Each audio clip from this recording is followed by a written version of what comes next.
Hai, kembali lagi di podcast Besti bersama Taruna Imigrasi yang bakal ditemenin bareng kita, Kiki dan Tata. We are Bestie Podcast. Currently we are in our third semester from Immigration Polytechnic. I'm from South Sulawesi and I'm from Lampung. the more you listen, The more educated you are. Hari Kamis ujian praktikum, sekarang belajar sambil ngemil sneakers. Hai, assalamualaikum buat semua sobat Bestivers. cakep. Hai Sobat Bestivers, lama gak jumpa ya. Kebetulan kali ini kita hadir dalam rangka untuk memeriahkan perlombaan podcast yang diadakan oleh Himpunan Mahasiswa Administrasi Perkantoran. Yap, benar banget. Nah, untuk bahasan podcast kali ini, pasti sobat Bestivers sudah pada bisa tebak dong tentang apa? Cluenya pasti tentang administrasi gitu kan ya Kak Tata? Yap, 100 buat Kak Kiki. Jadi, tema yang diangkat oleh teman-teman panitia pada perlombaan kali ini adalah tantangan administrasi di era Society 5.0. Wah, asik banget. Udah kayak lagu Ayu Ting Ting nih yang sik asik, kenal dirimu. Sawerannya dong ya. Oke, sesuai lagu Ayu Ting Ting. Salah. Oke, maksudnya sesuai tema podcast kali ini, maka judul podcast Bestie kali ini adalah jeng. AADC, ada apa dengan Immigration Custom E-Governments? By the way, Kak Tata, menurut aku podcast kali ini bakalan relate banget sih sama kita. Karena as you know guys, aku dan Tata adalah salah satu taruna di Politeknik Imigrasi yang akan menjadi ASN setelah lulus nanti. Bener banget Kak Kiki, maka dari itu kita mau sharing-sharing terkait pelaksanaan e-government di dalam keimigrasian itu seperti apa dan bagaimana aja sih pelaksanaan e-government itu sendiri. So that's why Sobat Bestivers stay tune terus ya, karena kita akan masuk ke segmen Bestie Mau Tahu. A few moments later. Hai, welcome to Bestie Mau Tahu. Nah, pada segmen ini kita bakal kupas tuntas mengenai pelaksanaan e-government di bidang keimigrasian.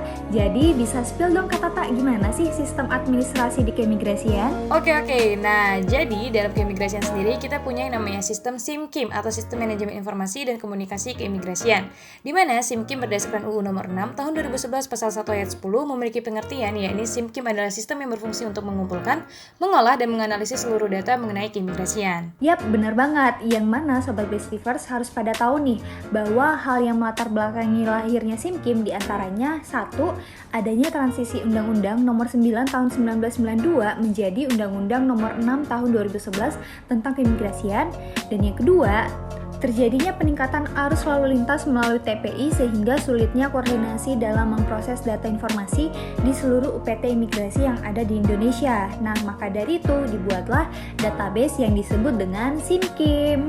Oh iya, Sobat Bestivers, sudah pada tahu belum apa itu TPI? TPI adalah tempat pemeriksaan imigrasi, contohnya Bandara Internasional yang mulai menerapkan AutoGate sejak tahun 2013, bersama dengan diberlakukannya e-Passport oleh International Civil Aviation Organization atau ICAO. By the way, for your information, SIMKIM memiliki 7 aplikasi utama yang digelar di semua divisi dan UPT yang tersebar di Indonesia dan di luar negeri. Salah satunya untuk melaksanakan Permenkumham RI nomor 30 tahun 2018. Nah, 7 aplikasi utama SIMKIM ini dibagi berdasarkan fungsinya, yakni pelayanan publik, ada aplikasi visa online, izin tinggal, paspor, dan dokumen perjalanan.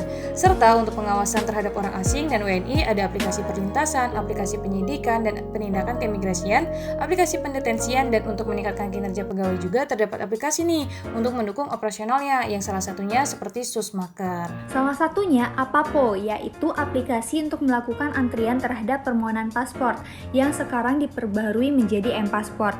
Melalui M-Pasport ini, maka pemohon cukup mengupload berkas permohonannya terlebih dahulu, kemudian bisa langsung melakukan verifikasi data di kantor imigrasi. Nah, kalau dinyatakan semuanya sudah lengkap dan sesuai, pemohon langsung masuk ke tahap wawancara dan pengambilan biometric system. Setelah itu selesai deh. Betul banget Kak Kiki, apalagi nih berdasarkan informasi dari dashboard keimigrasian pada periode 1 Januari sampai 11 April 2022, jumlah permohonan paspor yang masuk di seluruh Indonesia kini kembali aktif, yakni sebanyak 522.316 permohonan. Jumlah tersebut meningkat 41% jika dibandingkan dengan kuartal keempat tahun 2021, yaitu sebanyak 369.288 permohonan paspor. Jadi, aplikasi M-Paspor ini useful banget untuk melaksanakan fungsi pelayanan publik keimigrasian. Nah, gak hanya itu, kita juga punya e-visa dan izin tinggal online bagi para WNA yang ingin masuk ke Indonesia.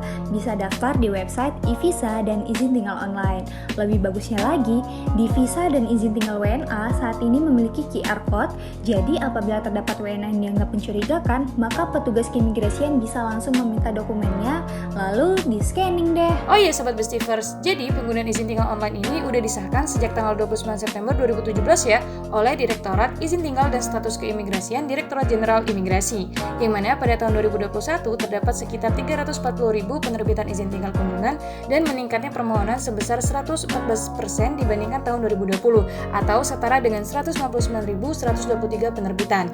Disusul penerbitan visa sebanyak 331.336 permohonan. Oh gitu ya Kak Tata. Selain itu, imigrasi juga memiliki aplikasi pengawasan orang asing atau APOA sebagai wujud pengimplementasian dari pasal 72 ayat 2 Undang-Undang Nomor 6 Tahun 2011 tentang keimigrasian, di mana APOA dibuat untuk memudahkan bagi pemilik hotel, tempat penginapan atau perorangan yang memberikan tempat penginapan dalam melaporkan keberadaan orang asing yang tinggal di tempatnya. Wah, penerapan pengawasan orang asing berarti penting banget ya, mengingat saat ini banyak fenomena kasus WNA yang terjadi di Indonesia. Bener banget, makanya pihak imigrasi juga dapat memberikan tindakan administrasi keimigrasian sesuai Undang-Undang Nomor 6 Tahun 2011 Pasal 122A, di mana dikatakan setiap pelanggaran keimigrasian akan dikenakan hukum maksimal 5 tahun penjara dan denda maksimal 500 juta rupiah.